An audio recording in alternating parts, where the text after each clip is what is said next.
오늘 함께 보실 하나님 말씀은 요한복음 6장 5절에서 13절로 우리 가정의 달 첫째 주 어린이 주일을 맞아 신앙의 발달 단계라고 하는 제목으로 말씀의 은혜를 나누도록 하겠습니다.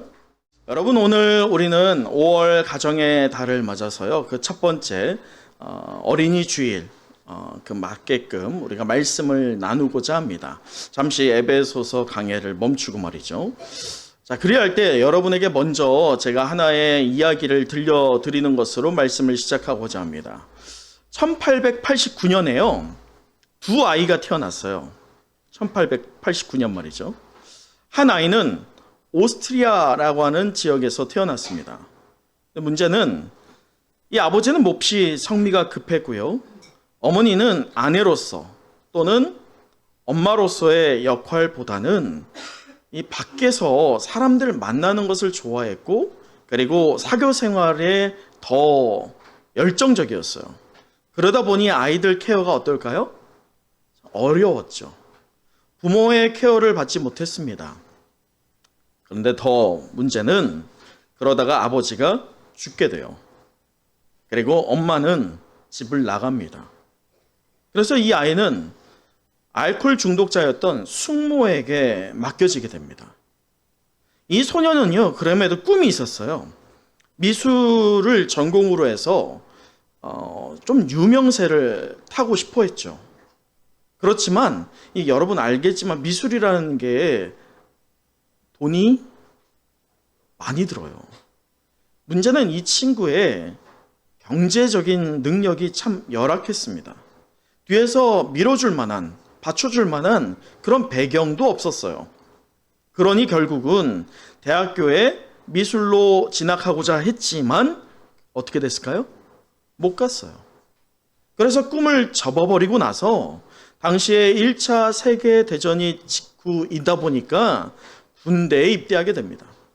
그런데 그 군대에 입대해서요, 이 소년이 우연찮게도 사람들 앞에서 웅변을 하게 됩니다. 그 웅변의 내용은 우리가 오스만 투르크의 이 제국의 그 후손으로서 어찌 1차 세계대전에 패배했다고 해서 이렇게 세상에서 나락으로 떨어질 수 있느냐. 절대 그럴 수 없다. 우리나라는 다시 일어나야 된다. 라고 하는 그 원동력을 불어넣는 웅변을 했어요. 사람들의 반응이 어땠을까요? 엄청나게 뜨거웠어요. 그 뜨거운 사람들의 반응에 도취돼서요, 군대를 제대하고 바로 정치에 발을 내딛게 됩니다.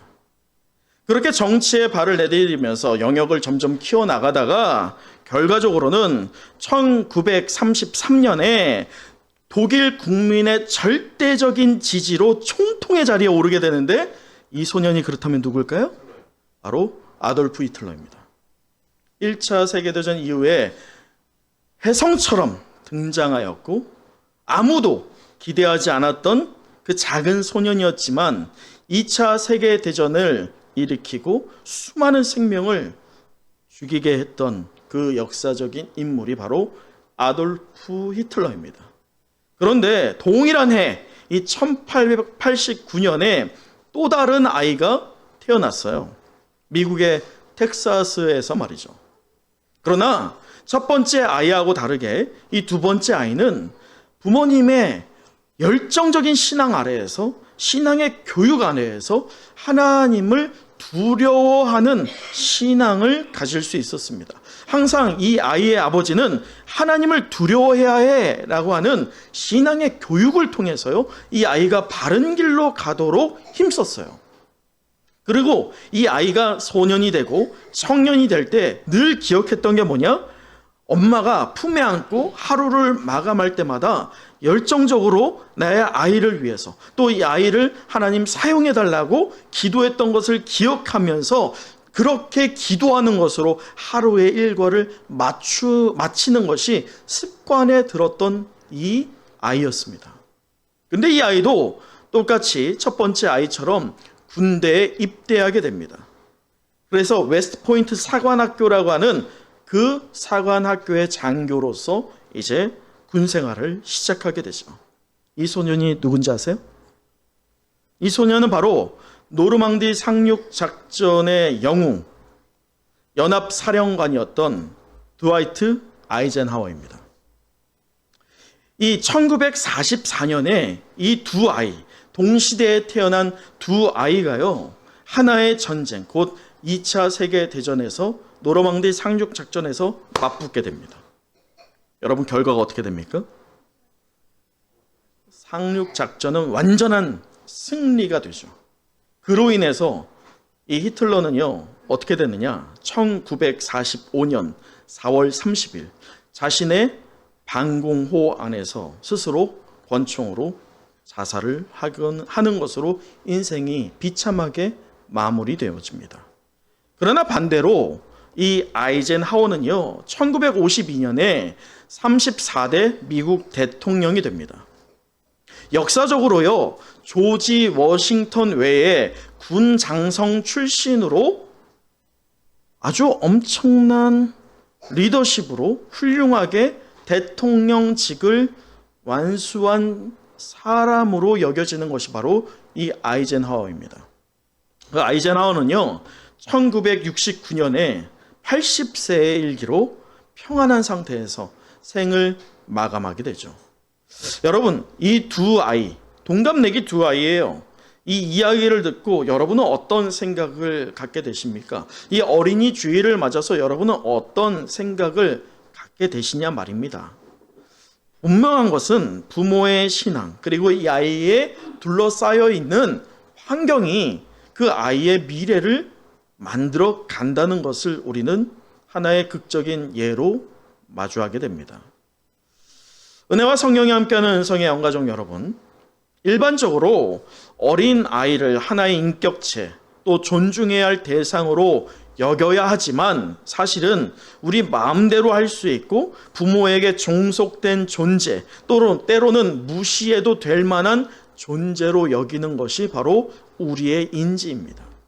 왜냐하면 이 가부장적인 유교 문화가 우리에게 깊게 내재되어 있기 때문이에요. 그래서 어린이가 떠들면 어떻게 돼요? 교회에서? 이렇게 대예배 중에 떠들면 어때요? 제가 전에 어떤 교회라고 말하진 않을게요. 제가 지나왔던 교회에서 그 교회는 어린아이를 위하는 교회였고요. 그 슬로건이 가족 같은 교회였어요. 근데 그 교회에서 아이가 떠들잖아요? 그럼 목사님이 인터폰을 합니다. 교육자에게. 근데 그 인터폰 소리가 이 뒤에 성도들이 다 들을 만한 큰 소리예요. 그러면 그 인터폰의 내용이 뭘까요? 아니에요. 애와 부모를 내보내라는 거예요. 여러분 어떠세요? 우리 교회에서 만약에 아이가 떠들어요? 어때요? 떠드는 게 당연한 거예요, 아이들은. 그러면서 커가는 거예요. 근데 놀라운 거는 그 떠들고 집중하지 않는 것 같지만 아이들은 어떻습니까? 다 듣고 있어요. 그러니까 걱정하지 마세요. 우리는 뭐만 신경 쓰면 돼요? 여러분만 신경 쓰면 돼요. 왜냐? 아이들은 산만하게 떠들고 뭔가 장난치는 것 같지만 말씀을 들으면서도 누구를 봐요? 여러분을 보기 때문이에요. 그러니까 미어캣되지 마시라는 거예요. 지금도 미어캣되지 마. 미어캣을 내면 안 돼요. 뭐 소리 들리면 훅 쳐다보고 말씀에 집중하세요. 하나님은 여러분을 집중하고 있다는 것을 잊지 마시기 바랍니다. 자, 여러분, 오늘 말씀에서도요, 이렇게 어린 아이들을 무시하는 이 사회 인습적인 문화가 분명히 보여지고 있습니다. 예수님 당시에도 분명히 그러한 분위기가 자연스럽게 내재되어 있었어요. 사실 그 당시 유대인들은요, 이 숫자를 셀 때, 인구 숫자를 셀 때 여자와 어린 아이들은 그 숫자에서 아예 카운트하지도 않았어요. 그만큼 무시되었다는 것을 우리는 잊어서는 안 됩니다. 그런데 오늘 본문이 무엇을 얘기합니까? 여러분, 오늘 본문이 어떤 사건이에요? 오병이어 사건. 사복음서에 모두 다 기록되어 있는 사건은 많지 않습니다. 예수님께서 역사하셨던, 기적으로 발하셨던 사건 중에서 사복음서 모두에 기록되어 있는 것이 유일하게 뭐냐? 바로 이 오병이어 사건이에요. 그만큼 사복음서에 모두 기록되어 있다라고 하는 것은 이 오병이어 사건이 어떻다는 겁니까? 굉장히 중요한 사건이라는 것을 우리는 알 수 있어요. 그런데 이 공관복음이라고 할 수 있는 마태, 마가, 누가와 다르게 요한복음이 가장 마지막에 쓰여졌습니다. 그래서 저자되는 요한은요, 마태, 마가, 누가를 먼저 봤을까요? 안 봤을까요? 봤을 거예요. 그리고 그 안에 빠져 있는 것을 요한은 알았어요. 그래서 누락된 것, 추가해야 할 것들을 추가한 것이 바로 이 요한복음인데, 오늘 유독 오병이어만큼은 요한도 기록하고 있다는 거예요. 그러나 오늘 공관복음의 기록과는 사뭇 다른 것을 발견하게 됩니다. 뭐냐? 공관복음에서는 드러내지 않는 숨겨진 한 명의 인물이 오늘 말씀에, 요한복음에는 도드라져 있다는 것이에요. 그래서 이 공관복음에서 누락되어 있는 그 한 명의 주인공, 그것을 우리가 찾아보는 시간을 가질 때 그것이 이 어린이 주일을 맞아서 굉장히 큰 의미가 있다라고 저는 봅니다. 자, 오늘 말씀을 이제 하나씩 보도록 할까요? 우리 2절 우리 한번 같이 읽어보도록 하죠. 2절 말씀입니다. 시작. 큰 무리가 따르니 이는 병자들에게 행하시는 표적을 보았음이러라. 여러분, 분명한 것은 큰 무리가 있어요. 근데 이 무리가 예수님을 따릅니다. 근데 왜 따르고 있어요? 예수님의 말씀 때문입니까? 하나님 나라의 복음 때문입니까? 예수님은 하나님 나라의 복음을 증거했지만 지금 따르고 있는 것은 그 복음 때문이 아니에요. 무엇 때문입니까? 표적 때문입니다. 표정 때문입니다. 그렇지만 그럼에도 많은 무리가 따르고 있어요. 근데 이 많은 무리가 10절에 봤을 때 몇 명이냐 기록되고 있는데, 자, 10절 우리 함께 읽어보도록 하죠. 10절이에요. 시작. 예수께서 이르시되 이 사람들로 함께하라 하시니 그곳에 잔디가 많은지라 사람들이 앉으니 수가 5,000명쯤 되더라. 몇 명이에요? 여러분 기억하시죠? 오늘 이 자리도 한번 둘러보세요. 남자와 여자의 성비가 어떻게 되나? 여자가 많아요? 남자가 많아요? 여자가 많죠. 그렇다면 지금 여기에 5,000명이 전체를 다 계수한 숫자냐? 아니라는 거예요. 성인 남자, 그것도 노년은 배제가 됩니다. 그렇다면 젊은 남자들, 활동력이 있는, 전쟁에 나갈 수 있을 만한 사람들만 계수한 게 5,000명이에요. 누가 빠졌어요? 여자, 노인, 어린아이들. 그렇다면 5,000명이라고 할 때 대략 그 아이와 여자와 그리고 노년들을 다 포함한다면 몇 명 정도가 지금 모여 있을 것이라고 예상이 돼요? 대략 한 2만 명. 아무리 못 잡아도 2만 명은 모여 있을 거라는 거예요. 굉장히 큰 무리가 지금 따르고 있다는 것을 우리는 보게 됩니다. 자, 그런데 이 큰 무리를 보면서 예수님께서 어떤 말씀을 하느냐? 오늘 5절입니다. 5절. 예수께서 눈을 들어 큰 무리가 자기에게 오는 것을 보시고 빌립에게 이르시되 우리가 어디서 떡을 사서 이 사람들을 어떻게 먹이겠느냐? 이 질문을 합니다. 분명히 오늘 본문에서요, 우리가 주목해야 할 것이 하나가 있어요. 예수님의 이 질문에 반응하고 있는 두 무리가 있다는 거예요. 몇 개? 두 개의 무리가 있어요. 빌립만이 아니에요. 빌립을 포함한 첫 번째 무리는 빌립을 포함한 제자들입니다. 자, 보세요. 6절을 보면 이렇게 말씀하심은 친히 어떻게 하실지를 아시고 빌립을 시험하고자 하는 거예요. 여기에서 시험은 빌립을 넘어뜨리기 위한 그 시험이 아니죠. 빌립의 믿음을 깨어지게 하기 위한 시험입니다. 하나의 어떻게 보면 그 믿음이 한 단계 성장되게끔 하는 사건을 예수님께서 이루어가고 있다는 것입니다. 자, 그럴 때 우리는 여기에서 알 수 있는 것, 좀 의문을 가져야 되는 것, 빌립이 먼저 누구냐예요. 빌립.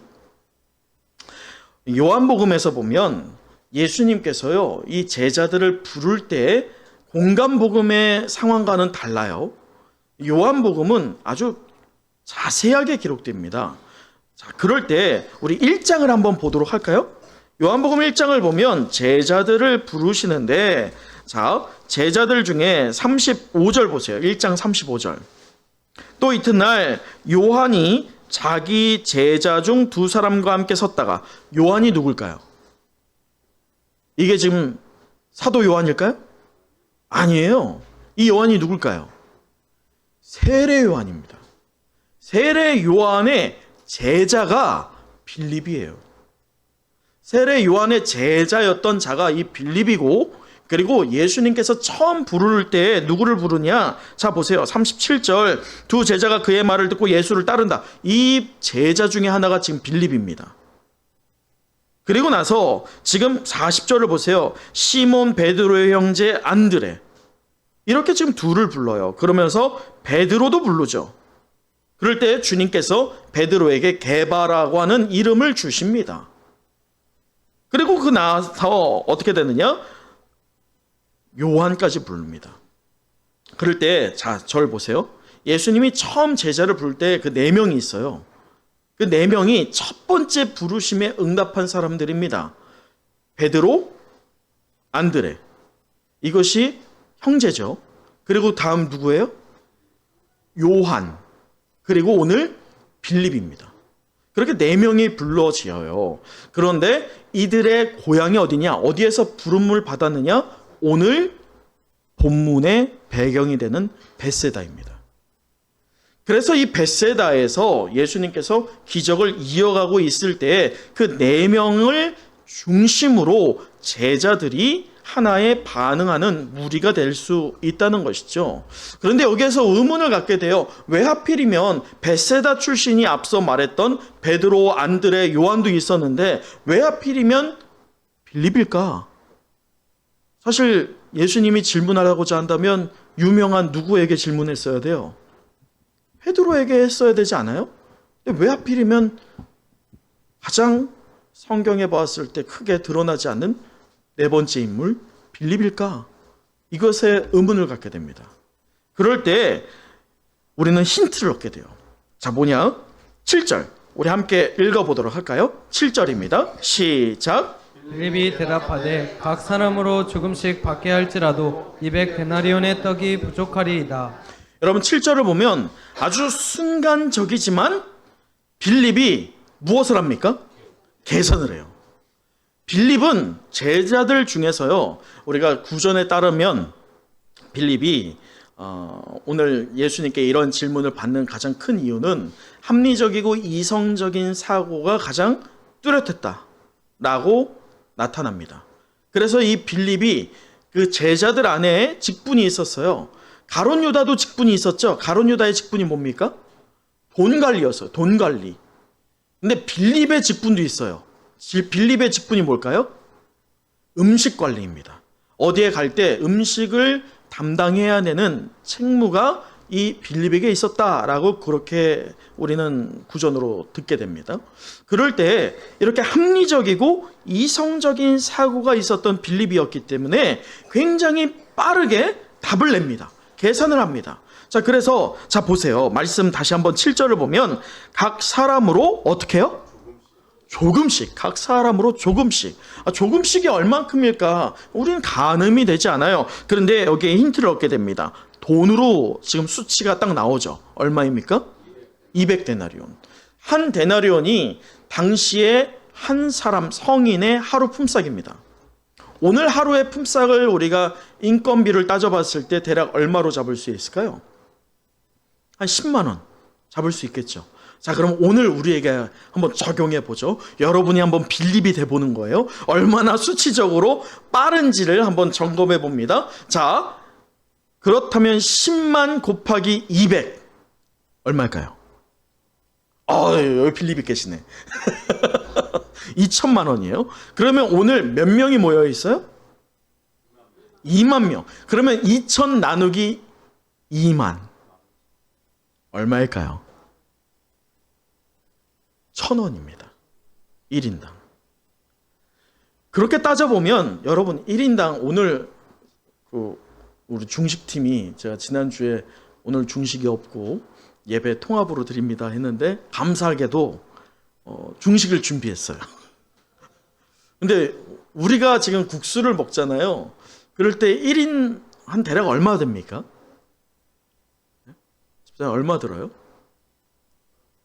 예? 잘 몰라. 손이 크니까 우선 하고 보는 거야. 1,000원 이상은 들지 않겠어요? 1,000원 이상은 들잖아. 그렇다면 오늘 우리에게 적용해 봐서 1,000원이라고 했을 때 우리가 먹을 수 있는 게 얼만큼 될까요? 굉장히 작겠죠. 그러니까 지금 빌립이 얘기하는 것처럼 각 사람으로 조금씩 받게 한다라는 게 오늘 우리에게 적용해 봤을 때 체감이 됩니다. 얼마나 적은지를. 1인당 1,000원? 1,000원 갖고 요즘에 편의점 가보세요. 살 수 있는 거? 육개장. 우리 시온이가 육개장 좋아하거든요. 육개장 하나가 1,000원이니? 1,000원이래요. 그 하나 먹을 수 있어요. 여러분 보세요. 정말 각 사람에게 아주 조금씩 나눠져 봐야 오늘 우리에게 따져보면 사발면 육개장 하나. 그것도 큰 사이즈 아니에요. 작은 사이즈 하나. 그게 다입니다. 그럴 때 자 보세요. 빌립의 계산이 맞아요, 틀려요? 맞아요. 정확합니다. 그러나 빌립의 계산은 틀렸어요. 왜 틀렸느냐? 빌립이 간과한 게 있습니다. 빌립의 계산은 2,000명에 대한, 2만 명에 대한, 그리고 200데나리온 그렇게 정확하게 계산을 했다 할지 모르지만 그가 간과한 계산의 하나의 중요한 요소가 있었어요.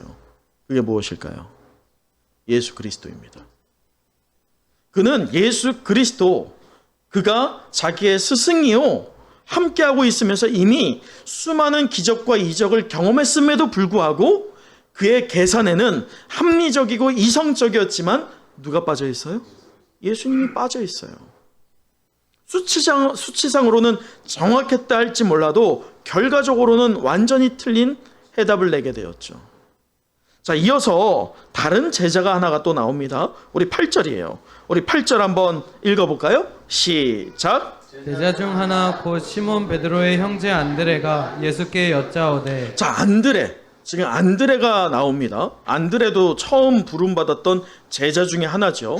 그럴 때 세례 요한의 제자 중에 하나, 그 두 명이 예수님의 제자로 바뀌는데 하나가 빌립이고 또 다른 하나가 안드레다라고 우리는 알 수 있습니다. 그럴 때 안드레가 지금 얘기한다는 것은 이 사도 요한이 굉장히 의도성을 가지고 지금 이 말씀을 기록하고 있다는 거예요. 처음 부름받았던 빌립과 안드레를 의도적으로 지금 기록하고 있어요. 그런데 이 안드레가 빌립보다는 좀 더 나아 보입니다. 자, 말씀 9절을 보세요. 여기 한 아이가 있어 보리떡 5개와 물고기 2마리를 가지고 있나이다 라고 하죠. 지금 분명히 빌립은 좀 더 신앙이 있어 보여요. 예수님께서 무엇을 먹일까라고 할 때 이 안드레가 지금 예수님께 갖고 나오고 있는 게 뭡니까? 보리떡 5개와 물고기 2마리예요. 그러나 이 말미를 보세요. 9절 말미. 그것이 이 많은 사람에게 얼마나 되겠사옵나이까? 질문합니다. 여러분, 지금 이 안드레가 가지고 나오고 있는 보리떡이라고 하는 것은요, 이스라엘에게는 떡이 주식입니다. 이 빵이 주식이에요. 빵이라고 표현하기도 하죠. 그럴 때 우리 빵도 떡도 여러 종류가 있잖아요. 그 중에 제일 맛없고 제일 입에 씹힐 때 이게 식감도 정말 좀 별로인 떡이 있습니다. 그 떡이 뭘까요? 그게 오늘 이 보리떡이에요. 또 여기에 물고기, 여러분 기억하시죠? 우리가 초대교회 성도들이 그 성도들이 지하에서 카타콤을 이루고 있을 때 발로 그림을 그렸다고 했어요. 서로를 알아볼 때 뭘 그렸어요? 물고기가 뭐라고 했어요? 헬라어로 익투스라고 했던 거 기억하실 겁니다. 그러나 여기에 기록되고 있는 물고기는 익투스가 아니에요. 익투스는 손바닥보다 큽니다. 큰 물고기예요. 그런데 여기에서 기록되고 있는 물고기는요, 옵사리온이라고 하는 헬라어입니다.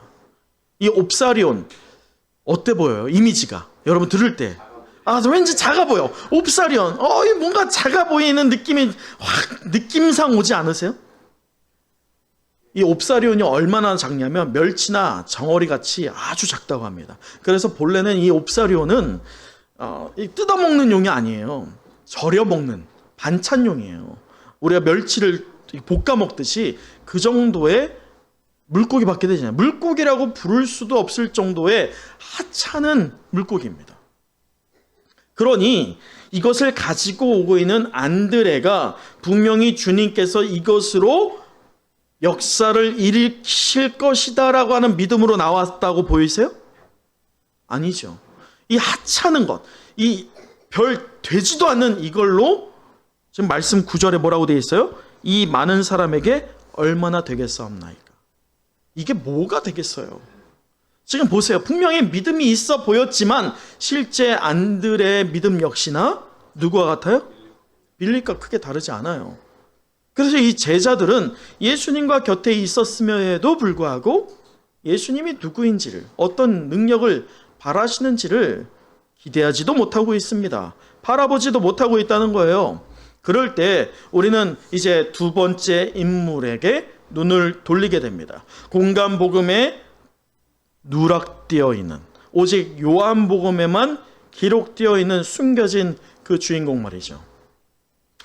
여러분, 앞서 말한 것처럼 이 공간복음을 먼저 보았던 사도 요한은 누락되어 있는 것들, 추가할 것들을 넣었던 것이 바로 이 요한복음인데, 오늘 이 오병이어와 준한, 거의 비등한 하나의 사건을 요한복음에서 유일하게 기록한 사건이 있습니다. 요한복음이 이 사도 요한이 밝히기를 이것이 예수님의 첫 번째 이적이다 라고 했던 이적이 있어요. 기적사건. 그게 뭡니까? 가나의 혼인잔치입니다. 여러분, 잠깐 우리 2장을 한번 보도록 할까요? 요한복음 2장을 보시면 가나의 혼인잔치가 나옵니다. 자, 그럴 때 2절을 보세요. 예수와 그 제자들이라고 할 때 여기에 그 제자들이 12명의 제자이냐? 아니에요. 1장에서 부름받은 사람들을 그대로 데리고 가고 있기 때문에 지금 누구를 말해요? 베드로, 안드레, 요한, 빌립 4명입니다. 4명을 데리고 갔다는 거예요. 그럴 때 지금 혼례에 청함받아서 이 혼례 의식의 잔치에 참여하고 있는데 하나의 큰 문제가 일어납니다. 어떤 문제예요? 포도주가 떨어졌죠. 포도주가 떨어지면 문제는 흥이 떨어지고 잔치에 이 축복이랄까? 그런 것들이 끊어진다라고 여겨졌던 게 당시의 유대교의 혼인 문화입니다. 그럴 때, 자, 보세요. 예수님께서 어떻게 하시느냐? 자, 6절. 우리 한번 읽어볼까요? 2장 6절이에요. 시작. 거기에 유대인의 정결 예식을 따라 두세 통 드는 돌 항아리 6이 놓였는지라. 돌 항아리 6이 있습니다. 거기에 예수님께서 어떻게 하느냐? 항아리에 물을 채우라. 어디까지 채워요? 아귀까지. 끝까지 채웁니다. 그리고서 어떻게 합니까? 이제는 떠서 연회장에 나눠주라 라고 하는 거예요. 그럴 때 사람들이 어떻게 하느냐? 자, 말씀에서 10절 같이 읽어보죠. 10절이에요. 시작. 말하되 사람마다 먼저 좋은 포도주를 내고 취한 후에 낮은 것을 내거늘 그대는 지금까지 좋은 포도주를 두었도다 하니라. 자, 지금 잔치가 잘 끝났어요? 못 끝났어요? 잘 끝났어요. 그러나 이 가나의 혼인잔치에서 중요한 하나, 숨겨져 있는 주인공이 여기에도 있다는 거예요. 그가 누굴까요? 가장 큰 은혜를 경험한 사람. 이 물이 포도주로 변하는 것을 눈으로 직접 확인하고 나눠주었던 인물들이 있습니다. 그들이 누구예요? 바로 하인들입니다. 아무도 관심 갖지 않았어요. 아무도 기대하지 않았어요. 그러나 그 하인들이 증인이 됩니다. 그럴 때 그 하인들이 가장 큰 하나님의 은혜를 경험하게 되었다는 것을 우리는 알고 있죠. 그처럼 오늘 은혜를 가장 크게 경험하고 있는 숨겨진 주인공이 있죠. 그가 누구예요? 바로 이 한 어린아이입니다. 안드레의 상황과는 달라요.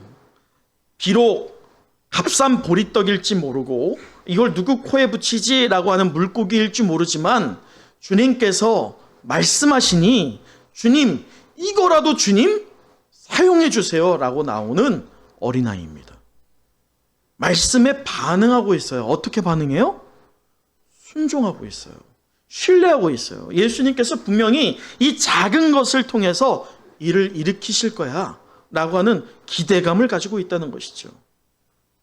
그럴 때 그 결과가 어떻습니까? 하나님의 은혜가 이 한 명에게 전폭적으로 부어집니다. 여러분, 다수가 있었지만 오늘 말씀의 주인공이 누구예요? 이 어린아이예요.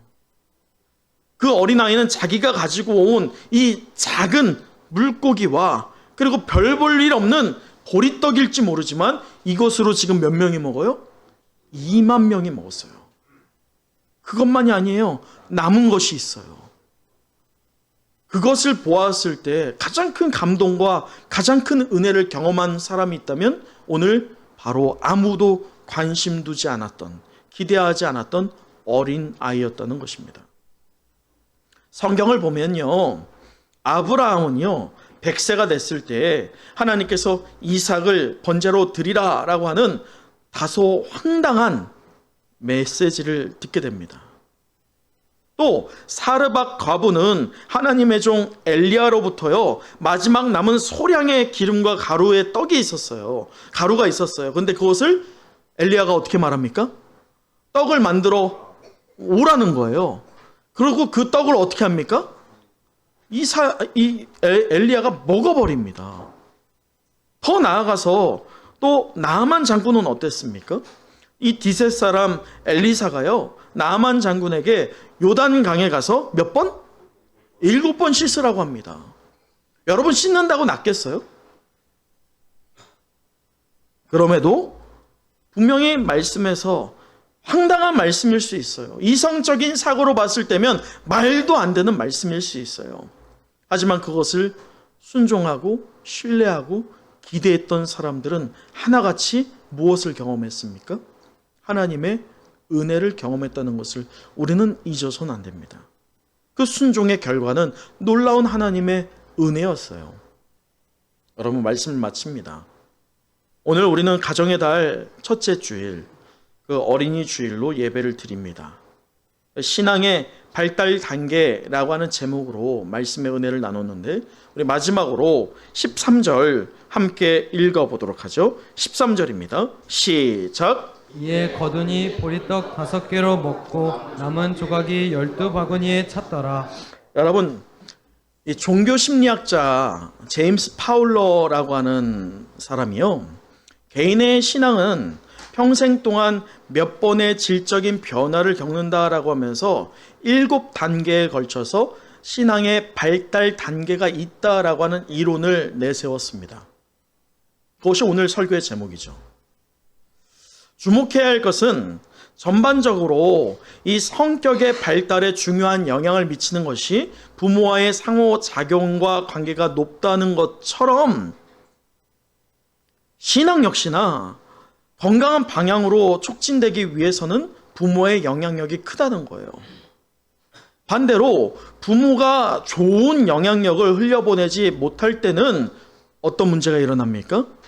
이 자녀의 신앙이 어그러지고 뒤틀리고 변질되어 버릴 가능성이 확연히 높다는 것이 그의 이론의 내용입니다.